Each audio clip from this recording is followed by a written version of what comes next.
You're back! I'm back. Wow. I'm back. This microphone was misplaced mostly because I wasn't in the frame before. I'm sure. Yeah. Oh, how long have I been gone? 5 years. Is dabbing still a thing? Yeah, or as Hulk did it. Oh, That was a dab apparently. Welcome to Dawn of Discussion, oh, man. where the end game is something. We're in the end game. Something. Just gonna quickly check time. Yeah. Just close the window. Keep going. Keep talking. So, today we will talk about Endgame, but first, a couple of quick acknowledgements. As we are filming this, on the day we're filming this, it is May the 4th, so it is Star Wars Day. So happy Star Wars Day. Happy Star Wars Day. That's why I'm wearing my shirt today. Would have worn my Infinity War shirt, but you know, it's you gotta choose, you know, the occasions. I went with Harry Potter. Excuse me. Fair enough. So, those are quick notes. Apologise. We have the microphones really here for show. You know what the worst thing is? Harry Potter is Warner Brothers. Yeah. And Marvel and Star Wars is both Disney. Yeah. Whatever, man. You do what you please. Yeah, by the way, this is not doing anything, No. as I was saying. And if you hear any... Oh, the phone's going to drop, isn't it? Oh, nice. Right. Yeah, we're recording with the phone today. There's work going on next door, which we can't stop. So. Yeah, we gotta keep on keeping on. So yeah, a bit of sad news this week, related to Star Wars. Peter Mayhew, you may know him as the Chewbacca, the one and only. Except for the one who's... That was actually a little bit of mine. Thank you very much. No, I can do. Yeah, that's quite good. Sorry. He did pass away, I think, Tuesday? Tuesday, yeah. I think Tuesday Tuesday night. or Wednesday. Something like that. Tuesday night or Wednesday morning. Due to a heart attack, and I think the news was opened up about a day ago, if not slightly over a day ago.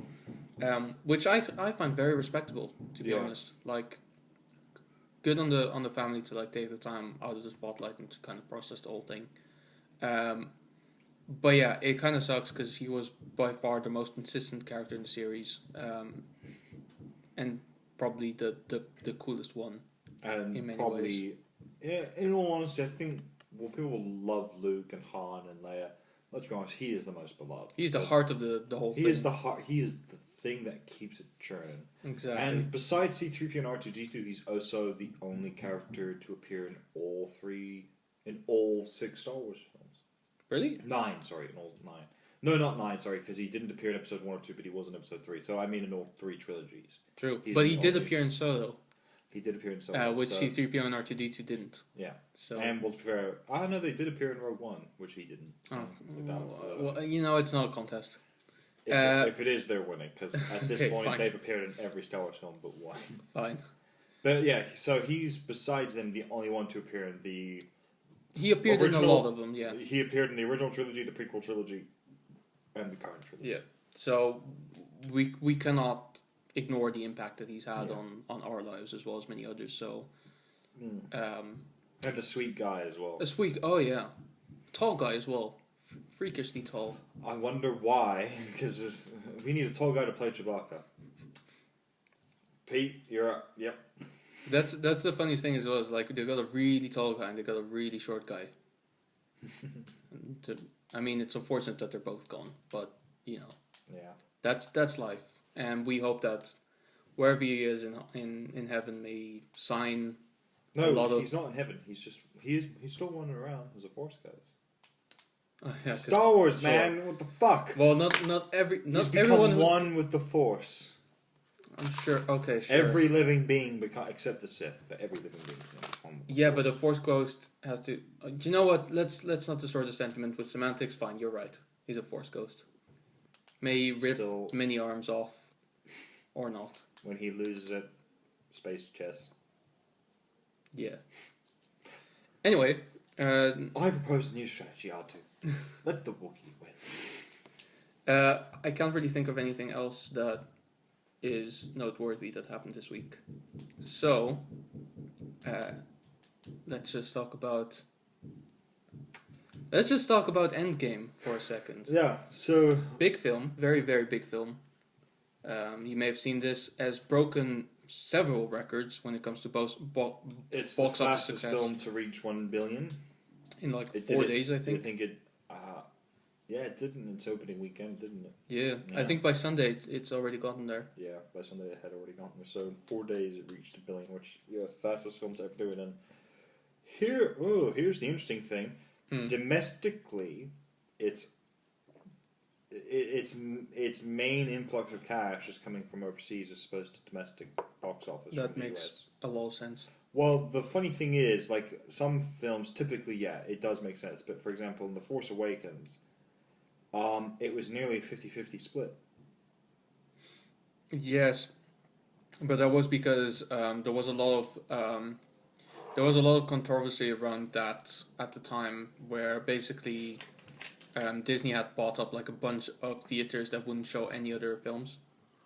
So basically, Star Wars: The Force Awakens in a lot of theaters was the only film premiering. There was a lot of things about that. The only reason I know about this is because there was an interview with Quentin Tarantino about the kind of lack of success with Hateful Eight.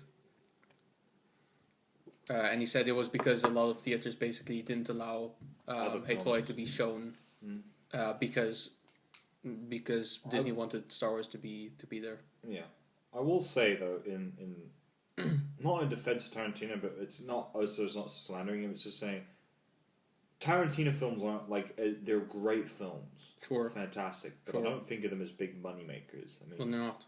they're not. Yeah, they're films you go and see because it's Tarantino. Yeah, exactly. Yeah. So they but- usually break even anyway. Yeah, But it's worth mentioning as well, by the way, that Endgame came out first in Australia and China, I believe. yeah. Maybe So 2 China days. was just like, Yeah, and China is a huge market. oh yeah. Well, I mean, like you look at it, It's got 2 billion people in there, so you know. yeah, and they love the Fast and Furious. Well, they do. They're so disgusting. What's wrong with Fast and Furious, man? Okay, no, I reject. Yeah. The side-eyed glance, really. Anyway. Yeah, no, fair enough. So I think the remarkable thing is, when talking about Endgame, is that it's not hard, as we've discussed just before this, for a film to reach $1 billion now. It's not an unimpressive I achievement. mean, Captain Marvel did it. Okay. I think No, I'm just saying, Captain Marvel did it, and with that, it became the 37th highest grossing film of all time, I believe. No. So let's put it this way. The Aquaman did it. of the top 100 films, from 39 upwards, they're all over $1 billion. How many of them have been in the last 5 years? I think probably almost all of them. So, There you go. not last 5 years, but last sort of, we'll say, 10. Because I'll list them out if you want, just for shits and gigs. So, 39th, The Dark Knight. 38, The Unexpected Journey, The Hobbit. Makes sense. 37, Zootopia. 38, Alice in Wonderland 2010. Yeah, okay. Star Wars Episode 1, but once again, that's a bit of a cheat because they've re-released it. It's in cinemas. I don't know if that's included in this. It's put as 35. I know, but Technically, because well then is it put in there with the year that's been re-released, or is it? no, it just says 1999, but it wouldn't have made $1 billion at that time. Yeah, So but it's just the no thing way. is, this I think We also have to. Well, if we're including all the films, including second place, which you know which one it is, technically then Force Awakens is second. Sure, but the thingy, I think it was explained above that bit in Wikipedia that it says it doesn't include second runnings or re-releases or anything like that, or home media. It's purely box office for the first run in cinema. It could be possible that Episode 1 did it. I think that's the thing. It wouldn't surprise me, honestly, Because the thing is, it is for the first time in 20 years. Yeah. No, not 20 years. 15 years that a new Star Wars film comes out. Yeah, and looking at Force Awakens, we know how that typically Yeah. can go. So it doesn't surprise me at all. Yeah. So we'll say for the moment, fuck it. That is probably what its box office is, just for the sake of brevity. 34 is Finding Dory. Sure. 33 is Jurassic Park. Yeah, that makes sense. 32 is Despicable Me 3. Unfortunately, yes. 31 is Pirates of the Caribbean on Stranger Tides. That makes sense. 30th is Rogue One: A Star Wars Story. 29, Pirates of the Caribbean: Dead Man's Chest. 28 is Toy Story 3. 27, The Dark Knight Rises. 26, Transformers: Age of Extinction. You can't be surprised though. I'm not, but I'm annoyed. I'm still allowed to be annoyed. 25, Skyfall. Yeah, okay. 24, Captain Marvel. Okay, so it went up. Yeah, 20. It's bound to do that. It's still within its first. Yeah, of course. 23 is Lord of the Rings: Return of the King. Makes sense. 22 is Transformers: Dark of the Moon. I'm sorry, but if there's any other Transformers films, my reaction's going to be fairly. Yeah, that's fair. I mean, 21 is Aquaman, at the very least. That's pretty high. That is pretty high. It made $1.1 billion. $1,147,000,000. Not bad at all. Captain America: Civil War is 20th. Minions is 19th. Iron Man 3 is 18th. The Fate of the Furious is 17th. The Incredibles 2 is 16th. That makes sense. That makes sense. 15th is Beauty and the Beast, the 2017 live action one. Yeah, 14th, not surprising. 14th, that's probably won't surprise you, but it may annoy you, is Frozen. Yeah, I'm really not surprised. Jurassic World Fallen Kingdom is 13th. The Last Jedi is 12th. Yeah. Deathly Hallows Part 2 is 11th. Black Panther is 10th. Age of Ultron is 9th. Furious 7 is 8th. It's not 7th. Not anymore. Sorry. Marvel's The Avengers is 7th. Jurassic World is 6th. 5th is Endgame, which will probably climb higher and higher and higher as this goes on. Yeah, and then 4th is is Infinity War. 3rd is Force Awakens. 2nd is Titanic. I think that would include the re-release, though. That's the problem. No, I don't think it would do. Don't forget, it was a very, very successful film. Well, I think, does it account for inflation? I don't think it does. It would do, because otherwise there's no way a film of that time could make over... It would make $1 billion, yeah, but $2 billion. At the time, 1997, inflation maybe has to play. It's a slight factor. 1.5 billion I would give it, but 2 billion for that time. That's the ultimate record maker. No other film could do it at that sort of time. And number one of 2009 is Avatar.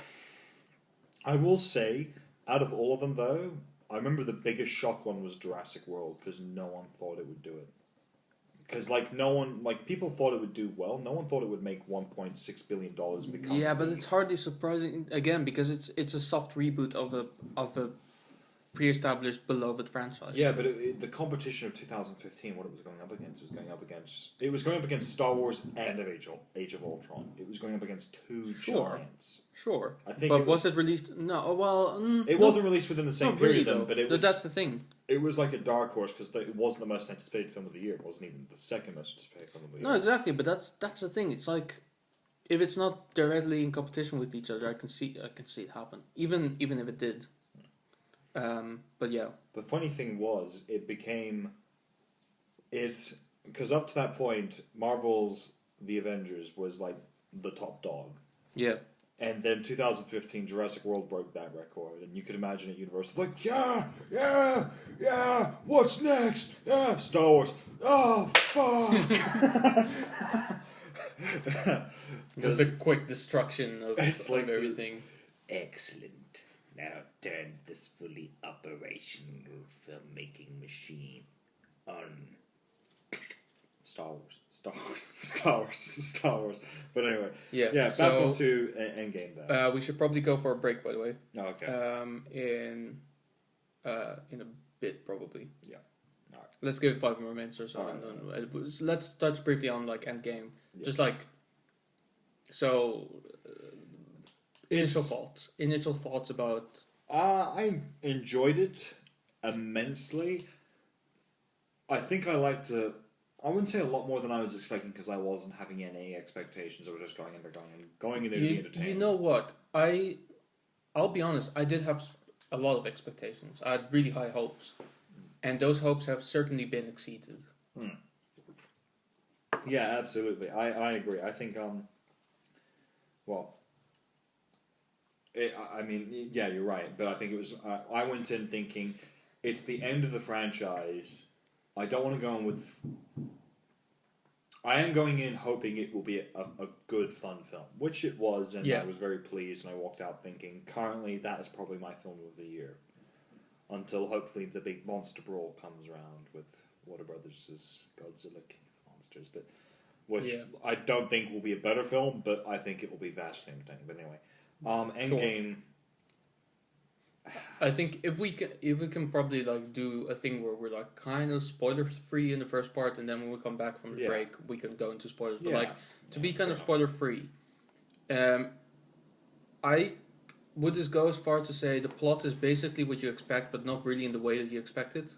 Yeah, if that makes sense. Like, okay, obviously, minor spoiler, but everyone kind of knows good guys. Oh yeah, they win. Obviously, the good guys win, but how they win, you kind of don't really. Yeah, and you do expect people to die. I think the people who did die, because only 3 people by the end of it. No, 2. We'll do a head count. 3, 4, 5, 100 people die. Yeah. Well, we'll do a head count in the next part, but I think for sure when I think about 2 of the people that died, one of them was completely expected. Yeah. Because it had to go that way, kind of. Yeah. The other one wasn't necessarily expected, but I was actually pretty impressed with like how they went about it. Yeah. Especially because it was pretty emotional, weirdly enough. But yeah, I mean, all of the characters kind of pulled their weight in it. I didn't feel like, well, yeah, obviously there were a couple of characters that I felt were slightly more important, especially Iron Man kind of took the cake for probably most important character in the film. Oh yeah, absolutely. Well, considering I think in the end they couldn't have done it without him. Yeah, exactly. And Captain America didn't really take a backseat, but like Iron Man is the reason they won. Cap is the reason why they came together. Yeah, for sure. Yeah. And I mean, it's really hard to discuss this film without spoilers, actually. Well, let's go for the break now, and then we'll just get straight into the spoilers. Sure. So I think ultimately all we can say is, guys, it's a good film. You should definitely go and see it. Oh yeah. I mean, obviously, like when you do go and see it, I think it's not important to watch all of the films to understand the plot. There's only particular films that I think are pretty important, but to say which films they are, it's kind of a spoiler, weirdly enough. But to really appreciate the film, you kind of have to watch them all. You do. Because even if it's like a sentence or if it's like a whole scene about events that happened in it, it references each and every single one of those films. Maybe not Hulk, but aside from Hulk, every single film in the franchise gets a reference to it. And I think also the other thing is as well to say is what was I going to say? This film especially, well, obviously it is the end. The film itself, because of how long it is, it's not about the end of the film. It's about the journey that film takes you on. Exactly. It. That's the main thing about and to connect with that, by the way, it is a long film. It is 3 hours and 2 minutes. I mean, there's not really a post-credit scene, but there is. It's kind of a complicated. We'll discuss it in the next part for sure. But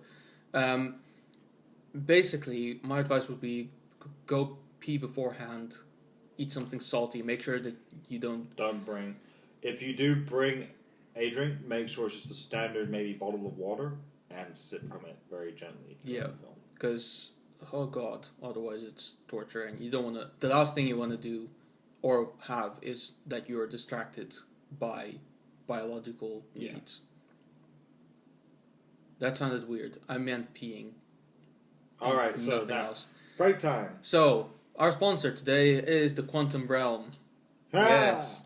I've actually been thrown into the Quantum Realm recently. Okay. I'm sure you noticed my skin is slightly older.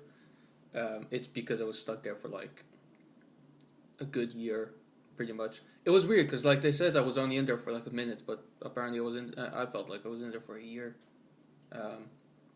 Learn the language, you won't be able to comprehend it because but it's still fun to go in there. Even if you might lose your life entirely as you know it, it's a good place to be. It's a good holiday spot. A lot of timeshare possibilities.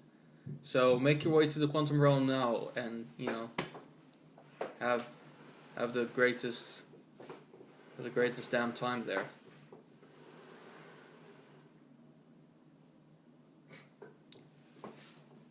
We'll be right back. All right, so part 2, Yeah. spoiler edition. So let's go straight into the spoilers. Iron Man dies. Yeah, expected though. It was either Iron Man or Cap. It was like a 50-50 with either one. True. Let's be honest. But to be fair, it was well played and well done in a way that is believable. His funeral was quite emotional as well. Oh yeah. It was insane that kid from Iron Man 3 was there. I know. I was talking to my mother about it. I saw her on the weekend. It's like, that one random kid at Iron Man's funeral, and she was like, no. It was like, oh, the one that was near Nick Fury and so on. I was like, oh yeah, him. It was like, yeah, he was in Iron Man 3. He was a kid he met, and they clearly invited him. She's like, oh, that's a nice touch. I would never have known. I was like, yeah. Me and Ron didn't know either. No one I spoke to knew about that because they couldn't recognize him. But then again, at that point, he would have been 10 years older. Yeah, exactly. So that makes sense. Well, Iron Man 3 was 2013. 13. And what Infinity War was 2018. So yeah, but it takes place in 2023. 2023. Yeah, but no, what I'm saying is he already would have grown up a bit from between Iron Man 3 of course. and Infinity War. So what, he would have grown up like 5 years. 5 years. So yeah, it would have been 10 years later. Yep. Since we last seen him. So yep. He was probably like 8 or 9. No, not even that. Would have been like 12, maybe 13, because he wasn't too young. No, he wasn't young at all. Yeah. So what? 20s. Jeez. Yeah. Wow. There you go. He's the next Iron Man. Maybe. You want to hear another little Iron Man factoid thing? Sure. So you know how we sat through the credits and then at the end there was that clanking? Yeah. There was like a sound, but we didn't really understand what it was. That was in the first Iron Man film. That was when he was making his armor. Oh. I thought it was something to do with Thor and like the hammer or something. Nope. No, man. That was completing the cycle. God damn it. See, this film, like the more you find out about it, the more insane it gets. Yeah. What else? God, this film is full of things. Yeah. I mean, I suppose it's good to celebrate the biggest hero of the film, the rat. That's a beautiful thing as well. Is like people are saying like, did Doctor Strange know that the rat would like walk over that thing 5 years later and release Ant-Man from the quantum realm? Yes, he did. Of course he did. That fucking rat. Because part of me was thinking, please don't tell me it's a rat that helps Scott get free. I was like, it's actually kind of funny that it's a rat that helps him get out. But the thing is, I would totally believe that it's an accident. Yeah. Because Stephen Strange predicted it, so that's what must happen. He knew that would happen. Otherwise, we'd say, "Oh yeah, there's no way." I still love that meme where it's like, about to fight Thanos, might as well watch the next movie before see how it goes. I mean, you could have done. Yeah. Just using the time stone, just go like, okay, how are they going to defeat me? Yeah, shit. So now here's the question I have. Mm-hmm. Can the time stone allow someone to time travel? It doesn't seem it. No, they can only manipulate time of things in front of them. Doctor Strange was able to unlock the power of the time stone to look forward into the future, but then again, that's not completely unheard of, as the Ancient One clearly has done the same. Yeah. Because she knew about Doctor Strange and his kind of destiny and fate. Yeah, but she didn't know everything. Yeah. Because she didn't know he gave up the time stone willingly. Yeah. Well, to be fair, he looked at millions of different alternative timelines, like all Yeah. ways it could go. And she probably only looked at a few. True, because what doesn't matter in the end. Yeah, exactly. The whole bit where they're back in that scene, by the way, with the ancient one, where they're in New York in 2012 again. That was so much fun. That was America's ass right there. As far as I'm concerned, Cap, that's America's ass. So just Scott in this film is just he's so good. He is I so. love Yeah. Ant-Man in this film. I missed him in Infinity War. I'm And so just glad they did. and just like them as well, like going like, okay, big guy, you're taking the stairs. Oh, Hulk hates stairs. And then that came to bite them in the ass later. Oh man, Oh, but wow. like, And Hulk's dad. yeah. Hey kids, dab. Thor playing Fortnite. Choose if that's a spoiler. Honestly, like, if you want to believe me, if you don't. I've actually told a friend of mine, like, you want to hear some Endgame spoilers? All right, Hulk dabs and Thor plays Fortnite, and he's like, yeah, right. And I'm like, And then he watches it. It's like, Yeah. holy shit. well, he hasn't watched it yet, Ah. so he's in for a treat. I love. Well, arguably, you could say Thor doesn't play Fortnite, but he doesn't play it in the film, but he obviously clearly does play Fortnite. Oh yeah, because I love the they take turns. Korg was in the film. Yes, that was one of the best things about it. I'm so glad he's back. Hey there. Hey man. Hey, Hey. I'm Korg. This is Meek. Thor, I think it's your turn. This guy said something nasty to me. And he's like, who is it? It's like, whatever, one of the destroyers. Yeah. Like, look, I will find you, and I am the god of thunder. Okay, it's just like threatening some 13 or clearly a kid, and the fact that it's like, yeah, you go cry to your dad. It's just like, And like, and everyone's like, yeah. So one of the things that I do want to I don't kind know- of go into, by the way, Thor, right? Fat, that lazy, kind of against everything, not very serious. A lot of people had problems with this because apparently, like, everyone was fat shaming Thor. Like, there's a lot of like articles online about like how Thor's being fat shamed or whatever. And then I read another article that I don't quite remember. And Can can't you fat shame Thor even though the actor is built like a fucking god? Yeah. Oh, by the way, that's one of the things I want to know. What was Chris Hemsworth's workout like for this film? He probably just wore a prosthetic. No, but what I'm saying is there was this whole thing about how he had like workouts for this film, and I'm like, what workouts? He's wearing a fake tummy, like. He didn't actually need to work out. It probably would have worked best if he gained a bit of weight, guys. Come on. Chris, put on some goddamn weight. And then all of a sudden, like, it's the next, like, film, and then Chris Pratt comes back and he's fat again. I was like, no, wrong Chris. Damn. Yeah. Whoops. Well, Finally it happened. it had to happen at some point. It's just miraculous that it took so long. But But like, I read this other article as well, where apparently people kind of went into the whole idea of like, this is what PTSD does to you. yeah. Where you like seclude yourself from everything and just kind of become a hermit, yeah, and basically you kind of give up on life. You don't really care about anything. And you kind of let yourself go. People asking, can gods get drunk? First of all, he's a demigod. This has been confirmed multiple times. And even then, like, Even then, yes. gods, can get drunk. I mean, one of them is the god of wine. You'd assume that if you're the god of this... Exactly. Also, if Let me you put it this way. It does take a lot for gods to get drunk, but they can get drunk. but he literally lived on beer. That's all he ever drank from that point. Yeah.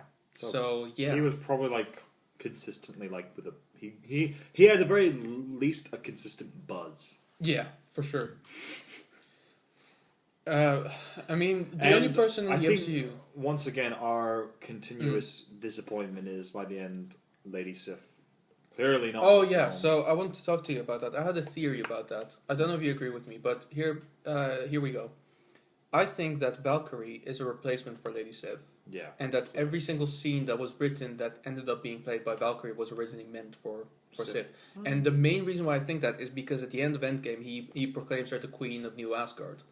But in the mythology, the Queen of Asgard becomes Sif because she's Thor's wife. That is true. Yeah, okay, I can see that. Yeah. So there's a possibility. But then it's funny because there was this post by Jamie Alexander, who used to play Sif, or will play hopefully again, if such an opportunity arises, maybe Guardians. But she posted a picture and said, "This is what Lady Sif's undies look like." And she was like wearing the undergarment of Lady Sif under the armor. So it's like, why would you make this picture if you're not in the film? Unless she is in the film, we completely missed it. I don't think we missed it. Unless she showed up at the very end of the final fight. She probably did. And if it's the actress doing that, you're kind of probably thinking, why doesn't she show up to talk with Thor at the start? And why isn't she the one proclaimed Queen of New? I get that Valkyrie's probably a fan favorite since Thor Ragnarok, but no offense. Sure. It's a similar thing with, like, you know, you can have the whole, like, I guess the way I would describe it is, best way of describing it is like, yeah, okay, she's a fan favorite because of Thor Ragnarok. It's kind of like with Smallville and Superman and Lana. Yeah, it's Lana, cool, he has a thing with her, but it'll always be Lois Lane. Sure. Like it will always be Lady Sif. It will always be these two. Yeah. With them in the end. Like it's similar. Like that's once why again with Jane Foster. You know, it's like, well, you know, yeah, that was like a cool fling he had, but it needs to be Sif in the end. Yeah. Yeah, exactly. She's the only one. Especially because Natalie Portman can't be fucking bothered to be in these films anymore. You know, she wasn't even in Endgame really. They just used old footage of her. So what, they CGI'd? No, that was unused footage from Dark World. That's amazing. That is incredible. It is actually really well done because it actually looked like it was part of the film. Like she actually recorded new stuff for it. Yeah. But yeah, the more you know.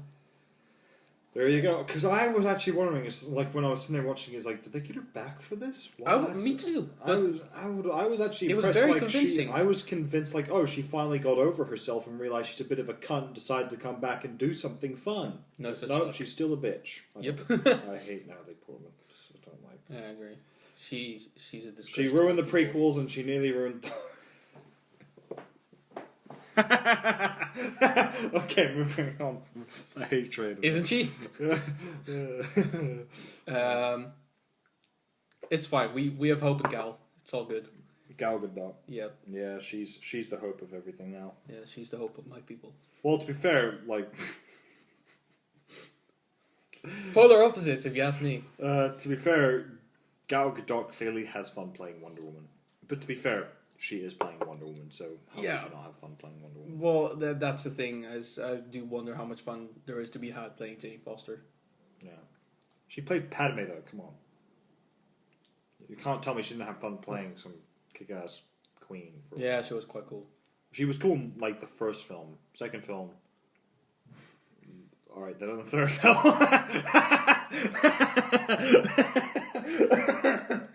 The third film? What, okay. you mean where she died because she just fucking gave up on life?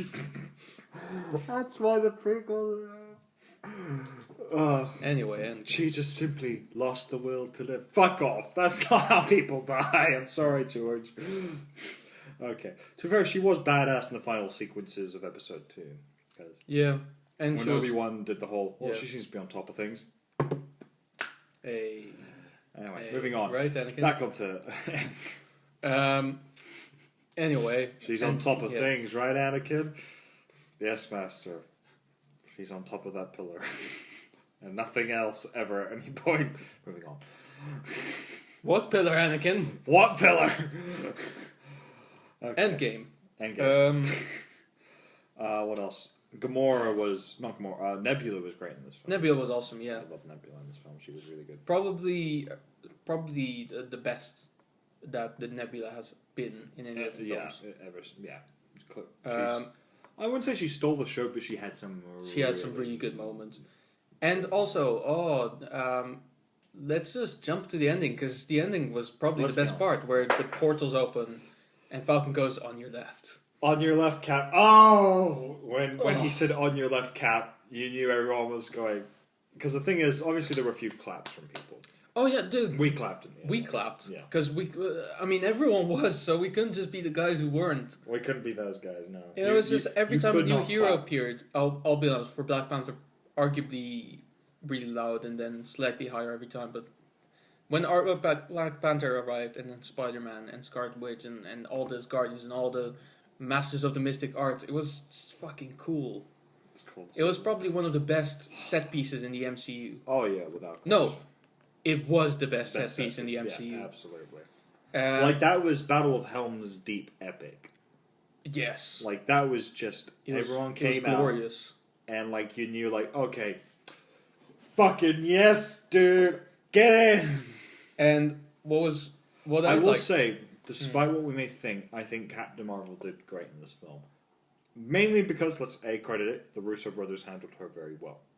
Yes, they made not her... having her in there and no, I'll be honest, they missed an opportunity to make me like her more.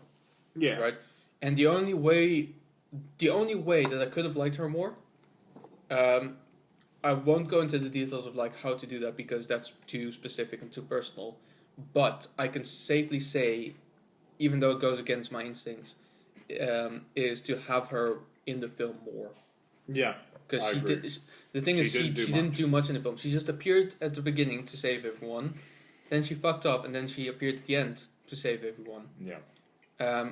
She didn't give the final blow, but honestly, if you write her out of the last scene, nothing would change. Yeah, absolutely. And that's why I kind of have a problem with her character. Yeah, I feel like she could have added much more. I think that's the thing. It would have it didn't make sense that they were calling everyone back for the time mission and they don't call her back. Exactly. It just felt like she was more added on than integrated. Yeah. And that's why I didn't really like it. She felt like a DLC as opposed to the actual thing. Exactly. She felt like Jar Jar Binks. No, that's harsh. No, that's way too harsh. Let's give her. She felt like C-3PO. C-3PO's. Yeah, I guess in the prequels. Yeah, in the prequels. And in the Rogue One as well. Oh yeah. Well, it was fun that he was there, but you could write them out and nothing would change. Yeah. I will say. Okay, let's say if she had more of a role and she had to go with any one of the time teams, which team would she go with? I mean, she doesn't necessarily... Well, I mean, the team on Morag, probably. The team on Morag, probably, because it makes more sense for a character to be there. Yeah. Well, here's the thing, like, if you wanted to... Because it would be funny where she would see Chris Pratt and then she goes like, hang on, I think I've seen this guy before. Oh, that would be great. Alternatively, maybe New York, where she's like, "God, you guys made a mess. If only you called me." It's like, well, it wouldn't have helped me like the character, but it would have made sense. Well, it would have been great if it's like, if only you guys had called me. Then they just go, yeah, if only we had known you'd be a thing.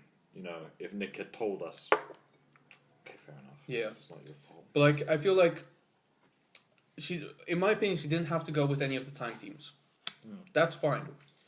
But we could have had a scene where she was like helping aliens on other planets and like doing things and stuff. Yeah. I feel like she should have had more opportunities to kind of like develop her character and just kind of become more of a humble character. Yeah. Because ultimately, I feel like that's the main thing why I don't like her that much is because she's being arrogant about everything. And I kind of wanted her to be humiliated in all the good senses of the word, where she would be like hit by Thanos and just go like, oh shit, he is actually kind of powerful. Because that's the thing as well. Like, there's so many people online as well who still think that if Captain Marvel was there as soon as Thanos showed up, the whole ending wouldn't have happened because she would have diffused the whole situation in 2 seconds. That's not true. No. They just have a very flawed idea of how powerful she is because she appeared fresh just after he was fighting 3 very, very tough guys, arguably the toughest guys in the universe, and then also was manhandled by a couple of people around him, and then also was completely destroyed by Scarlet Witch. Yeah. Who, by the way, had a fantastic moment. Oh, she had a brilliant moment. If any female character in that last fight had a brilliant moment, it was Scarlet Witch and no one else. Yeah. And that includes the whole scene where they're banding together for some reason. I mean, it was cool to see, but there was really no reason for it.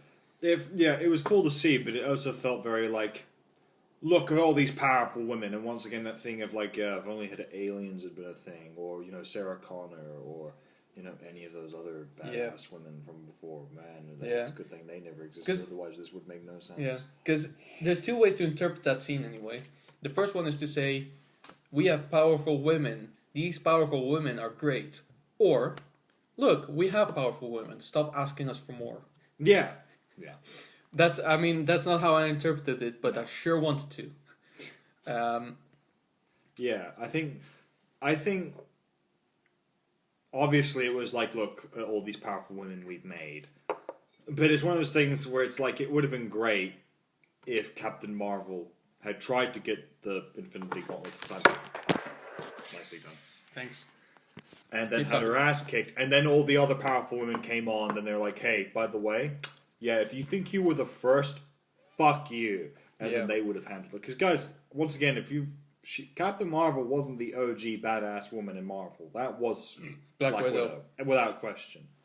By the way, speaking of Black Widow... To be fair, she couldn't be in the ending, because, Yeah, I'll be honest. When they had the time team separated, and Nebula and War Machine went on Morag, and they were like, you guys go on. And it was literally just Black Widow and Hawkeye, or Ronin or whatever, going to Vormir. At that moment, you already knew one of them was going to die. Yeah, that's the thing. Like, I knew when they were heading there, I was like, man, one of them is fucked. And that scene was insane. Because, like, the thing is, I will say, like, in the end, I get Hawkeye didn't want to let her die. But honestly, man, you have a fucking family. No offense, she doesn't. Yeah. You've got something to live for. He's done some horrible things, though. Yeah, that's true. That's why... That's true. If they do the Black Widow film as a prequel, I kind of want to show... I would kind of want them to show that Black Widow was a horrible person before that, and that Hawkeye saved her from that life. Because that's the only kind of acceptable way for me to go, okay, she did genuinely believe that she's a more horrible person than him. By showing us that she was a more horrible person than him, and therefore deserved to sacrifice herself to make amends with that. Because the last 5 years of his life, up until that point, Hawkeye was a horrible person. He was a murdering machine. Yeah. And once again, it's one of those weird things you can argue, like, oh, he's only killing criminals, but it's like, yeah, but still, it doesn't make it right. No, it's always that argument of, like, they're heroes, they need to set a better example. Exactly. But yeah, no, I think because ultimately, in the end, the best part about that scene was, like, I was just sitting there going, I have no idea who will die. It will Same, because you couldn't, and either is horrible. But, yeah, but weirdly enough, I expected Hawkeye to die before Black Widow. Yeah. Weirdly enough, I did too. I had the same expectation because I just thought, and there was a draft in which that would happen. Yeah, but there were people saying, Black Widow has been building up to make that big sacrifice. Yeah, and you should give it to her. Yeah, and the writer was like, "Yeah, you're right." Yeah, and they're right. They're right. I think they were right to kill her. I think. Also, let's be honest. There's more emotional impact with her because she had been part of the MCU more than him. Because he was in Thor. He was in Age of Ultron, and he had a bigger role in that. Well, yeah, I see what you mean. Because he was in Iron Man. She's been because she was in Winter Soldier as well, and in Iron Man 2. True. She played a bigger role in those two films, whereas he has played a role, but not as many films. And they've been fleshing out her character quite a bit in those two films as well. Yeah, exactly. So yeah, fair enough. But she's the better one to go anyway because she deserves that death more than he does. Yeah. And it was quite powerful as well, where Hulk then goes, I tried to bring her back, but it just doesn't work that way. Yeah. Which means that Gamora is also definitely dead, which is interesting for Volume 3, where they're going for the 10 years younger version of her, or without her. Because she wasn't on the ship at the end. Speaking of the ship at the end, that was a great scene. Because... Thor showing. Yeah, because basically, what I found out as well is basically, how they were at the end, like, talking about how they could... prove the superiority. So like one of them was like, you should use guns, and then Nebula was like, no, knives is better. And then Groot said, I am Groot, and they were like, no, we know. Apparently it was implied that he suggested a penis measuring contest. Of course he did. And I was like, obviously the person with the biggest penis is obviously the captain. There you go. Groot stealing the show yet again. Oh God, I love. It's not official, but it is. Some people believe that this was the implication. And if it isn't official, it's official for me. Because that's great. Fuck. I'm pretty sure the Russo brothers did have a different version, but they've probably now seen that and gone, yeah, no, that's better. Let's go with that one. Yeah. Oh, that's fantastic. I love as well when they're having that little like, no, of course he's the captain. Yeah, I'm the captain. Yeah. And then just Thor's like, he gets like that wire, like, are you though? Let's see how long that lasts. Yeah. And to be honest, with all that, I'm just so excited for Volume 3. Oh. Except for the fact that we have to wait for 2 years. But I'm so excited because I really want to know if this is like the path that they're going on, or if they're going to dump Thor early on, or if it's going to be part of the film. I really hope they stick with Thor, because I just think the comedic duo between him and Rocket and him and Captain. Because I'm sure James Gunn understands as well. Like, you can't just dump Thor because he has been part of the franchise so long, and it's pretty. I mean, it's really certain as well that the last film that Thor appears in has to be like a big bang, go home. Yeah, I think also the thing is, what will be great with Thor is if like, I think the thing is in Guardians of the Galaxy 3, it is mainly probably going to be about Star-Lord reigniting something with either Gamora, or if she did go back in time, which I don't think she did. I think she's still not present. sure. It's unclear. Or I think it will be heavily about him kind of dealing with the fact that she's gone. And I think the thing is, the way I see Thor being played as him as a heavy supporting character, but a really good supporting character, especially with Star-Lord, kind of going, oh, I remember when I lost everything, and then him just sort of continuously going on. And that thing where you don't want to be, you keep talking about yourself, and it makes you come across as a dick. And it's because you're probably trying to be a bit of a dick. That's how I see them playing Thor, in all honesty. Yeah. I'm just excited for it. I'm excited for it. We don't have. And it will be, because Adam Warlock's meant to be. He's supposed to be introduced, yeah. Mm-hmm. So we don't have a huge amount of time before the camera cuts out again. Yep. But I'm not really done talking about in this film because there's quite a lot to it. Yeah, I agree. So should we go to yet another break and then just pick up the last 20 minutes and then kind of... Yeah. Cool. So we don't have any other... Oh, yeah, we do. That one beer brand that Thor was drinking. Whatever it was. It's nice. Especially when it's cold. Thor likes it, so you should too. It's a King's drink. Okay, mark it. Hammering seems to have stopped. They usually stop at around this time. We lost our wide. Yeah, wide's gone. So, but we can deal with it. So I'll never be in the same frame at the same time. Oh, the humanity. There we go.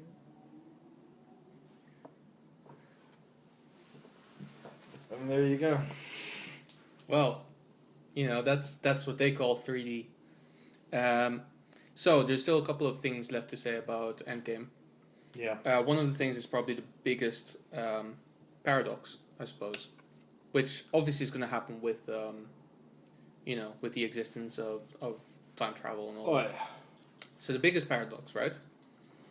Thanos travels from 2014 to the future, gets defeated there, as far as we know, dies.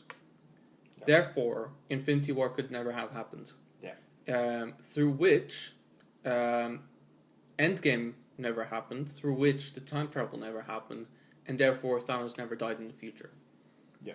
Right? So it's this weird loop that they're then stuck in that basically creates two different timelines, which is one of them in which Infinity War did happen, which is the one that we're still following, I assume, and one where it didn't happen. Yeah. Now, does that mean that Iron Man is technically still alive? Yeah, technically it would, because the way of looking at it, because Marvel's already done stuff like this before with the X-Men, with Days of Future Past, because that created two separate timelines. Sure. That created the timeline where it created basically the first X-Men First Class timeline. Yeah. And it created the original, and there's the original timeline as well to accompany it. Yes. So it's similar in a sense. They've not touched upon it technically, but it's a similar idea of what they've done. I mean, I suppose it kind of explains it well in the X-Men films as well, where, like, I think at some point it was explained that even when you go back in time and change something, most things will still happen in a similar fashion. Yeah. That's why in Logan, he still has a samurai sword, because the Wolverine didn't really happen, but technically it did happen, kind of. Because, you know, the future mirrors the past, and every timeline mirrors itself in a way. So that's basically also an explanation why when Steve Rogers travels back in time and stays back in time, he still appears at the end of both timelines, because he would have done that anyway. Yeah. Speaking of which, thank fuck she got that dance. Yeah. My God. Uh, She has no idea how long he's waited for that dance, which is at least 10 years more than she did. Technically, At he least. was frozen for most of it, so I don't think he would even know he waited that. I mean, technically, yes, he I did mean, wait longer, but technically, I mean, he was. she waited longer consciously. No, I don't know. If you went back to 1945, she would have waited arguably maybe a week or two. Yeah. He would still go through everything that he went That's through in the film, so that's true. still 10 years. But original timeline, she never got it, and neither did he. That's depressing. Think about it. True. That's true. Or they did. Because here's another theory. I forgot to check my watch, by the way, for timing, so let's say 35. Here's my theory, right? So, you know how time travel works? You haven't seen Doctor Who? No. Okay, so the time travel in Doctor Who is basically, the way it works is, there's no timelines that are being created. Yeah. Because it wouldn't Yeah. allow for it. It doesn't allow for paradoxes. So everything that does happen through time travel is predetermined, pretty much. Like the things that happen have to happen in that way, and that's why they happen through time travel that way. Yeah. A good example of that is the episode called Blink, in which a girl is she finds a house that is haunted by weeping angels, who are basically creatures that can only move when. Yeah. I'm sure you've seen this episode, because even people who haven't seen Doctor Who have seen this episode. Yeah, no, I remember that episode. Because it is by Scared far the shit out of me. by far the best non-Doctor episode. episode. Yeah, 'Cause he's but not dead anymore. but the only way that it would have worked is basically she's basically instructed by the Doctor through ad libs on a tape, but he made that tape in the future. No, sorry, he received that tape from her in the future. Yeah. Right, but it's in his past, so that kind of closes the loop in that way. Yeah. Now, one of the things that kind of happened throughout the Agent Carter series, which I haven't seen, but I read up on this film obviously because I kind of had to, is she had a husband and two kids, I believe, but they never confirmed who the husband was. Yeah. So theoretically, Captain America could have been the husband. Which now I wanted to just quickly ask about this, because the woman in Winter Soldier is related to her, isn't she? She's her niece, I believe. Niece. Okay, because I was about to Which say, is arguably kind of creepy. I was about to say, because if it's even creepier in that she's like her granddaughter, Steve has just kissed his granddaughter, and it's just like a whole thing where you got Sam and Bucky. Sorry, back by the way, nodding. either niece or grandniece. Grandniece. I I think think it was grandniece. Yeah. I think it was. But either way, you've got then the awkward scene of like Sam, Bucky nodding in the back and just be going, no, no, no, no, no, no, no, no, no. Well, no. here's But it's not his granddaughter, so this biologically it's fine. Yeah, It's still biologically creepy, it's but fine. it's fine. I wanna believe that she is on Peggy's extended family and not Steve Rogers' blood family. Yeah, no. Because let's be honest, if that's Auntie Peggy, right, that would mean that she's either the daughter of Peggy's sibling or the daughter of Steve's sibling, It would which be, he didn't have. It would be Peggy's sibling, Yeah. because she's a Carter, not a Rogers. Yeah, exactly. Yeah. So it's Probably fine. her brother then. Probably. It's not weird. It's still weird, but not super. Well, like, here's gross the weird. thing, It's though. not Game of Thrones. Here's the level thing: weird. he traveled to the future, and he didn't know he was going to come back at any point. Yeah. So he couldn't have known. Yeah. So it's okay in that Yeah. sense, I guess. Kind of. Yeah. I mean, he did know she was a Carter anyway. Yeah, but But- he didn't know. He didn't know he would get back Yeah. to Peggy. Yeah. He didn't know that reparations were a possibility. Just imagine during that awkward dance, it's like, by the way, I kissed your grandniece. And she's like, what? Yeah. If you have a grandniece called Sharon, don't tell her about me. Yeah, Just let it happen. Yeah. You'll be dead by then, it's fine. Or then, like, she gets back home and it's like, hi Sharon, how did your week go? Yeah, I kissed my great uncle Steve. And she's like, what? It's like, because she already knows. It's like, huh? Oh, He's like, shit, what if she knew? he's like 100. And she's like, no. This is the present day. Oh, this is still weird. Yeah. To be fair, they didn't kiss before Peggy died, though. Because Peggy died pretty much at the beginning of Civil War. Yeah, they kissed after they kissed. No, Peggy kissed died in. Civil Did War. she did die in Civil War? Yeah, they kissed after she died. Yeah. So it's all good. He's covered. Let's not move get hung on. up on that. It's a weird one. In any ways, I saw a lot of people like kind of going nuts about that ending as well. They were not happy about it for various reasons. One of the reasons is it's because when he traveled back in time and lived the ordinary life, that would imply that Captain America lived through various horrible things happening and did nothing about them. To which my answer is he didn't do anything about it, obviously, because he knew that there's a younger version of him out there, and he would know that anything that would have happened, he already took care of. Yeah. I think also the thing is, like, they had the whole talk about, like, if you're in the past, these are things you don't do. So the simple thing to point out to people who aren't happy about is, like, he didn't do anything because he knew if he did anything, it could possibly have massive repercussions for the future. He could preemptively start a whole war between Hydra and the US and not be able to solve it. Also, there's reason to believe that the Steve Rogers at the end of the film, the old one, is from an alternate universe. Yeah. Because of the shield. Yeah. Because the shield was destroyed during Endgame. Yeah, but didn't he take it? Oh yeah, he didn't take it back with him. He took Mjolnir back with him. Yeah. To put back in Asgard, but just imagine he did have a second shield. To be fair, to repair that shield is a pain in the ass. Yeah, but just imagine he did have a second shield made, and then he gave it to Sam, and then Sam's like, yeah, and then he just sort of drops it and clink, it just breaks in half. It's like, is this aluminum? Steve, you cheap ass bitch!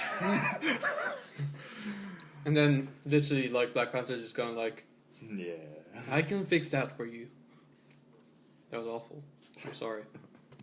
I've offended a lot of people there. Alright. You know what the most offensive thing is? That's one of the things that I like to talk about with Tammy. Is that, thank you. Is that pretty much all the accents in Black Panther are weird anyway, though? Because they're from, like, countries mostly found in West Africa, whereas Wakanda is mostly like an Eastern African country. Well, here's the also, like, it's the continuous argument I make. It's like, okay, Wonder Woman, what's her accent in the DC films? Well, it's Israeli. And no Very one brings thick, up Mikey. that fucking problem. It's like she comes from an island filled with Amazon women that used to come from Greece, and she doesn't. And have they a just Greek. happen to be Jewish. And they don't have a Greek accent. Guys, I know we don't know what the accent was like during ancient Greek times, but let's draw a line To somewhere, be fair, please. maybe Amazons are Jewish. We don't know. Maybe they're pre-Israelites. They're from ancient Greece. There was only one religion at the time, and that was worshipping the old gods. It wasn't worshipping You don't know God. that. No, I do, Every because now- that's what it was. You don't know if every now and then Hippolyta just like calls Diana, just goes like, "Hi Diana, how you doing? Oh, hi, Ma. Are you eating well? Did you find a nice boyfriend? When Am are I you ever gonna get grandkids? Make sure they eat enough."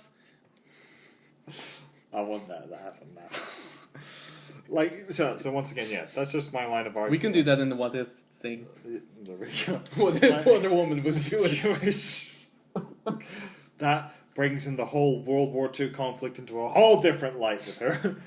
But it's once again one of those things where it's like, I notice how she pins that up as like, oh, but Wonder Woman's whole issue is fine. It's like, No. I do get why, but it's one of those things where it's like, guys, it's a fucking fictional character It's true. series. Yeah, I mean, it's true. let's get over it, for fuck's That's true. sake. The most important thing is we can't do the accents, so we Yeah. shouldn't.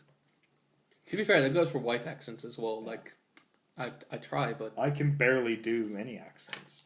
I try. Well, your Irish is quite good. Oh, that's true. They're allowed. Yeah, I can do a few. Okay. it's a bit soft spoken, but that's. That's very fucking. Whoa. Okay. I take my words back. Bit software. Okay, fine. Oh, okay. Yeah.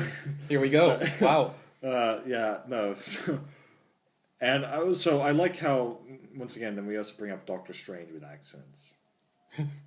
Let's be honest. Hello, I'm Doctor Strange. I'm Doctor Strange. My name's Doctor Master of the Mystic Arts. Mystic. The thing is, it's a good Central American accent. For New York, it's awful. Oh yeah, it's a terrible New York accent. See, that's where my Jewish Tom accent Holland comes got it a lot closer. Yeah. Weird enough, Chris Evans as well. He's got a pretty good... because I actually rewatched First Avenger recently. He is an American, so... Yeah, but like... I'd imagine Americans But still, have like, easier time even... doing American accents. you know in Friends, no one has a New York accent. That's true. They're all California. Yeah, that's true. But like, I really paid attention during the First Avenger, which I rewatched recently. By the way, weirdly enough, the whole film is textless in the UK for some reason. So like, the scene where he's like punching Hitler repeatedly on the nose. It doesn't show any text saying in what state they are. No. It was bizarre. But I did notice he had like a Brooklyn accent. Yeah. Which was quite a nice touch. Yeah. Even in Endgame, he had a bit of that accent. But he had like still that New York accent. Where did Spider-Man come from again? I'm trying to remember. Queens, yeah, that's right. When he throws the hammer, says Queens. Heads up. Yeah. No, that was a cool scene. That was really cool. Oh. Just the way those characters interact. I will say, I do like the whole when he's just holding the gauntlet and Captain Marvel's there. It's Yeah. like, hi, I'm Peter. It's like, hi, Peter. And like, you see, like, Yeah, she likes him. It's yeah. like, oh, he's a sweet kid. I like this kid. Yeah, exactly. You got something for me? I don't know how you're going to get past all that. She doesn't, for other people do it for her. But It's true. anyway, moving on. There's so much that happens in that final battle. Oh, it's a proper It's storm. a clusterfuck of just amazingness on screen. Yes, which is why it's so beautiful. That's the thing. Like, there's no other best way of describing it. It's a clusterfuck of beauty. Especially, Cinematic beauty. the reunited parts between Spider-Man and Iron Man. That was really nice. That ending. Groot and Rocket. Star-Lord and Gamora's knee to his balls. Oh, it's like you missed them the first time, then you got them the second time. It felt so bad. That was a classic Chris Pratt line though. That was beautiful. That was the best part. Really, this one? Did you see? It was him or the tree. Did you see the meme though, just randomly, of like how they confirmed Drax was actually part of the time travel team? Oh, but he was invisible? Yeah, he was invisible the whole time. It's like just the four of them there and just an arrow pointing to empty space like, Drax. I'm like, yes, I love that. Yeah, unfortunately he was dead though. The best thing is, like, I saw a meme recently of that scene in Infinity War, but they replaced the heads for the ones in the room. So, Star-Lord is Tommy, Gamora is Lisa, and Drax is Denny. Whereas, like, I just like to watch you guys. I will say, I also love the scene where Drax just jumps onto the back of that guy and goes, ah! Just stabbing. I thought, yeah, that's just class. The fact that when everyone laughed as well, it's like, classic Drax. That's Drax, yeah. Oh, man. Uh, the more we talk about this film now, the more I realize how much I actually love it. Yeah, I will say I love Pepper in this film. Pepper's great. She's so because she's so understated in this film. She understands the stakes of everything that's happening. She's like, yes, I can be selfish and just go like, yeah, Tony should never put his life on the line, but at the same time, the world needs him.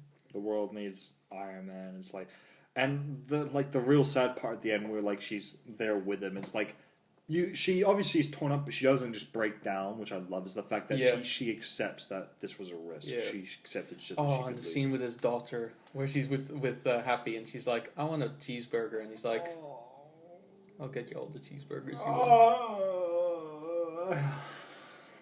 That's just excellent. That's just beautiful referencing as well on the right things, on all the beautiful right things. Now here's the thing.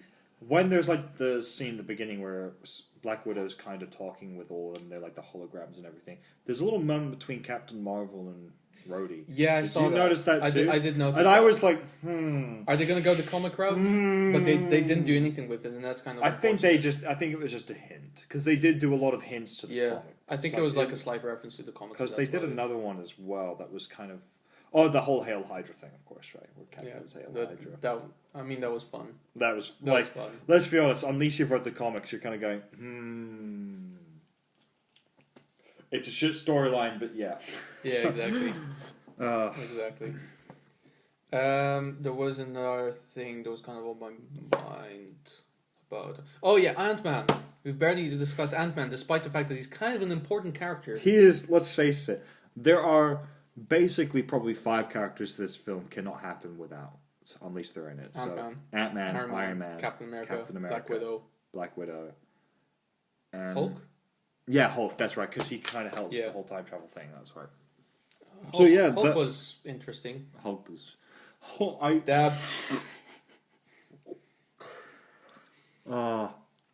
But Ant-Man. I knew the Fat Thor thing. I thought, okay, that's just funny. So it's funny. It's a funny thing. Yeah.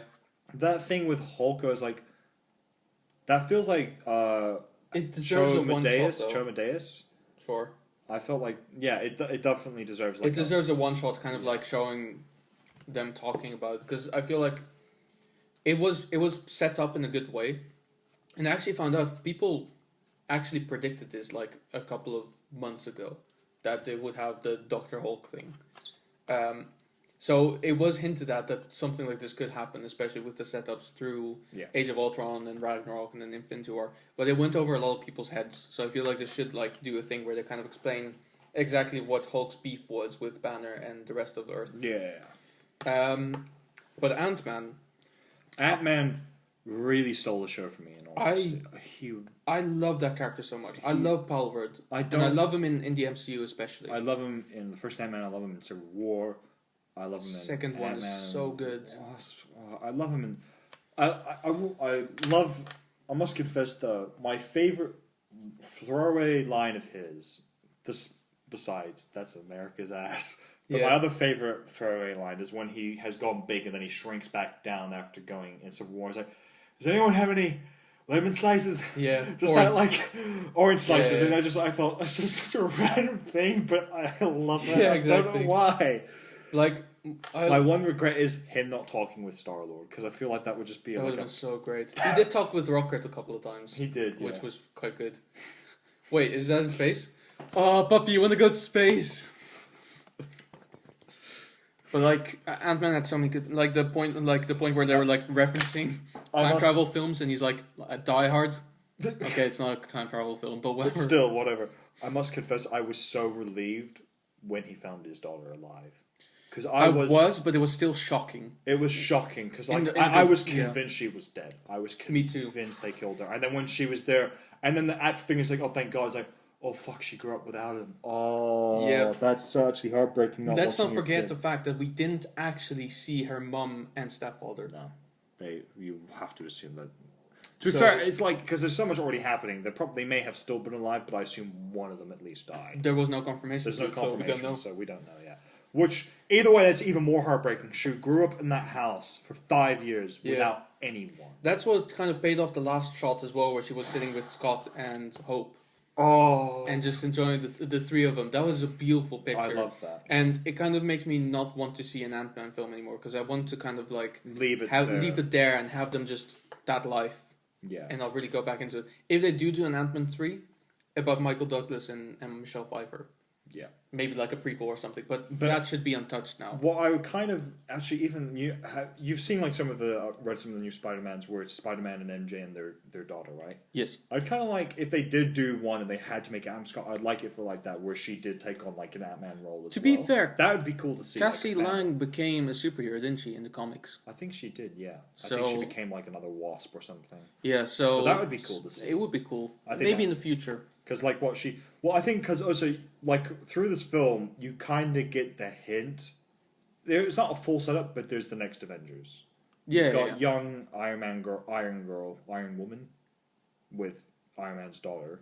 Okay, I guess. Technically, in a weird way, like Sure. you've Just got- rescue. Yeah, there's Cassie. Thingy. There's Cassie, who is definitely old enough now that she'd probably go, "Hey, Dad, could you teach me?" No. Okay, yeah, sure. It seems like a cool father-daughter thing to, because you can imagine you'd be like, Hey, Hope, can you teach me? Sure. I feel like Hope. No, I feel like Scott would be completely on board. Like, yeah, it'd be awesome. Like, we'd be like a father-daughter, and then Hope's like, no, it's a bad idea. Don't do it. Just Hope going. Don't. You know what I just don't be thought stupid, about? Scott. Did Louise get snapped away? Oh, that would have been like Like- a great scene where it's like, and then everyone like, you know, there were people like with disappearing man, and you know, and then like Yeah. him just going through like how he survived and referencing exactly. all the people like, man, I was there with like the gang, and then they all disappeared, and then I went to see your house, and then like it was like your daughter Cassie and her two, and you know your ex-wife and her husband, like they disappeared as well, man. It's just- Yeah. and then it's like, Cassie was there, and no one was really taking care of her, so I adopted her. I hope you don't mind. I don't want to undermine you. as dad. look, yeah, man. I don't want us to be like awkward between us, man. Like I know it's like she looks at me like it's a father figure role now, but like you're still the dad. It's like I'm kind of like the stepdad in this situation. You know, I'm not entirely accepted. I'm not you. But you know what I really want to see? It's just a retelling from a lot of people do a retelling from Louise about what happened in Wakanda. So basically, there was this big purple guy, and he was all like, "Yeah, I'm gonna destroy half the universe just with one snap of the no, finger." him doing a whole recap of every Yeah. Marvel movie up to this point, and then I would, because just imagine like if in Endgame, like he had been in the film, and then he was there, and then he's going through everything, and Iron Man's like, who invited this guy? Because you'd imagine, because after the whole Guardians thing, he'd be like, Whoa, you're from space. That's really cool. I really want to go to space. How do you get space? With a it's like, is space spaceship? dangerous? Well, if your cockpit screen cracks, yeah, that could be really dangerous. Does that happen a lot, bro? No, Because the thing is, here's that guy. I mean, not if you're the best pilot in the universe like me. Like the thing is, you could tell he's just genuinely happy to be there. Yeah. Wherever in every film, when he's just part of it, he's just happy to be part of it, and I just love him because of it. 'Cause Exactly. he's such a sweet guy. Such a great guy. And I rewatched Ant-Man and the Wasp before we went to see Endgame, and he's just so fucking funny in it. It's just so enjoyable, especially like when they actually put him on Truth Serum, and he's like, you know, where they're like, where's Scott Lang? Well, it's a long story. Basically, I met him in prison, Yes. and he was like, "Oh, I'm all alone, man. My wife divorced me, and I really like my daughter, but I can't see her anymore because of restraining order because I'm a criminal." And I'm like, "Yeah, but you know, we can be friends. My name is Louise," and he's like, "Oh, my name is Scott." I would love it if like there was a DC Marvel crossover, and he was there, and the DC and the Justice League just got the lasso of truth around him. It was like one was like the lasso composed to tell the truth, and he just goes on the whole thing, and then you just imagine like everyone's going, "What the hell?" and then you hear Batman go. It's like, "Oh man, you're super grumpy. I can tell. Yeah. You got some serious daddy issues or something." And just like Batman's like, "Please let me kill this one." And he just looks at Wonder Woman like, "Please just let me kill him." Oh, that would be cool to see. That would be great. Oh. But yeah, we are pretty much running out of time Yeah, at this let's point. wrap it So up. before your camera cuts out, do we have any final thoughts? I'd say go see it. Let's just quickly talk about Thanos throughout this film. 'Cause Okay, he did yeah. play he played a minor role. He Obviously. died immediately. He died in the opening, and Which then he was died at the end. Shocking. Yeah. The beginning was shocking. The beginning, yeah, was. I did not expect it to start No. that way, and I will say the way he died, I wasn't expecting it, but it was satisfying because in the end it was great because Thor just going. Also, I went for the arguably the first beheading in any Disney film ever. I wouldn't go that far. I think there have been beheadings, but definitely the I don't first remember. major one. Yeah, I can't remember. Yeah, maybe you're right. Maybe it is the first major Disney beheading. So, But either way, it's like the line where he goes, I went for the head. Like, that part was like, holy fuck, this yeah, is... this is... That- But that's the thing. I kind of like that scene, and then immediately I didn't, because it kind of set it up to be kind of a dark film. And then next time we actually see Thor, it's kind of Because, like, lighthearted well, and that's the stuff. thing, like, the obvious route they could have gone with is like, oh, yeah, like, they probably would have gone to New Asgard, Thor would not have been there. But the way, if they went with the dark route, is like, he's up in the mountains in, like, some cave, and he's just angry and bitter, and he's just pissed off at Yeah. everything, especially himself. Yeah. And, like, he's like, you could imagine, like, there may have been, like, a deleted scene where he just has Stormbreaker and he just throws it away and just walks off. But then Pretty they would much. have the comedic version, which like throws it away, and then all of a sudden,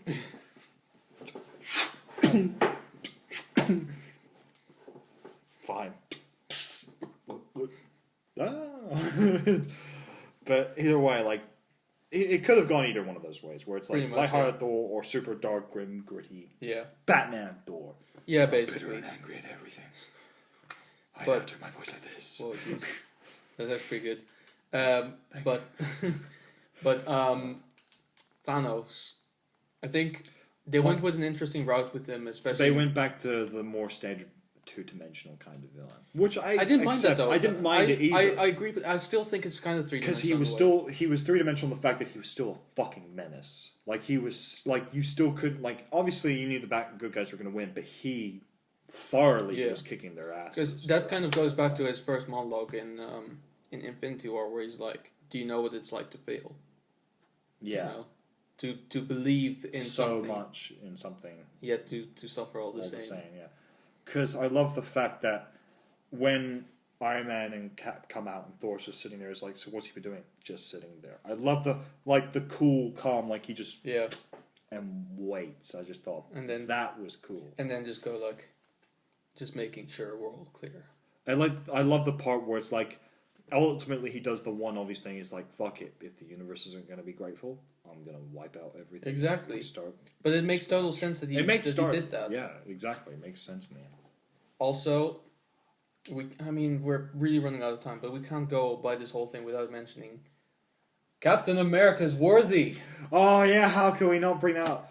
Oh, that was so fucking 'Cause- satisfying because I really wanted to see that at some point. When the hammer started flying in that, and then it was Thanos pushing Stormbreaker to Thor's chest, and the hammer was flying, I was like, that's not Thor. And then it was in Cap's hand, I was like, it's not fucking Thor. Yeah. Yes!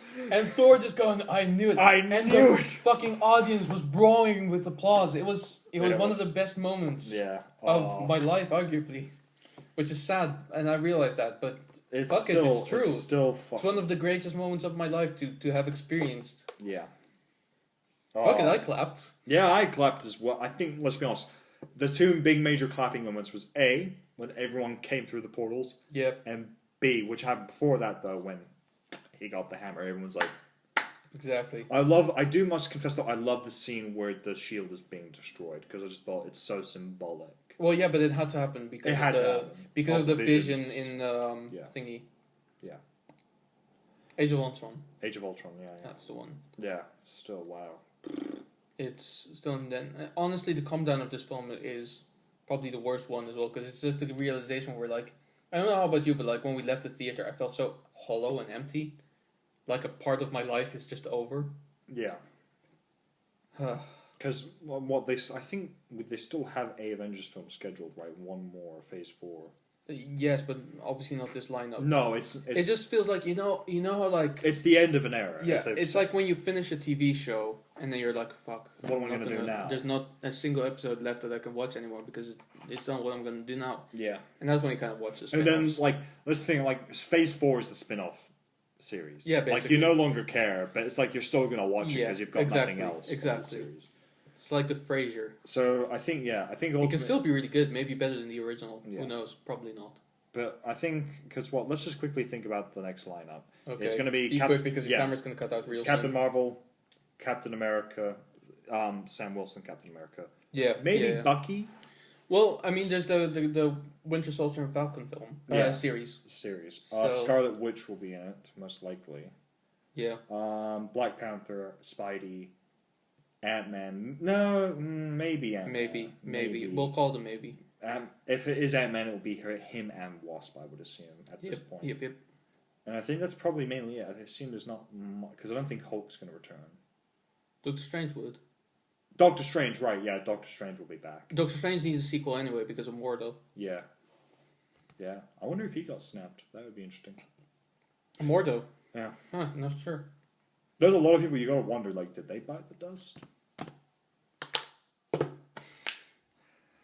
Oh, you They know bit what? themselves. I want to see a re-edit of the final part where everyone's just turning to ash and just go dun dun dun dun dun dun dun dun.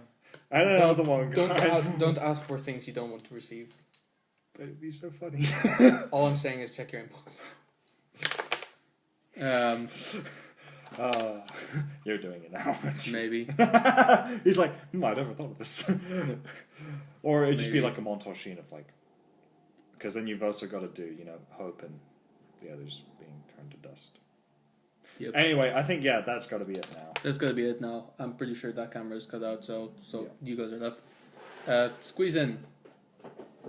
There we are. Kinda. I'll move this way so you can. Yep. There we. That's there we are, fine. kinda. So thank you very much for watching this week for this extra long episode, which couldn't have been shorter because. It's Yeah, Endgame. it's Endgame. Guys, it's a 3-hour fucking movie. We're going to discuss spoilers. We're going to, and the ironic thing is like, I know I keep talking when we should really end, but like the ironic thing is like when I see anything by any other YouTuber and I see it's like an hour long spoiler talk about Endgame, I'm like, fuck, no, it's not worth it. Do watch this one. I mean, you did probably when you're at this point, but Yeah. is yeah. And next time, maybe I'll be better prepared. Yeah. Because this week was just weak on my end. Thank you very much. Alright. See you again soon.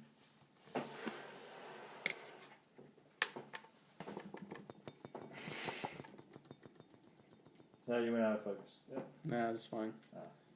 How do you want to focus on that bastard? Why would you want to focus on that? Yeah, that's fair. Cool. Let's stop the audio recording there. And I think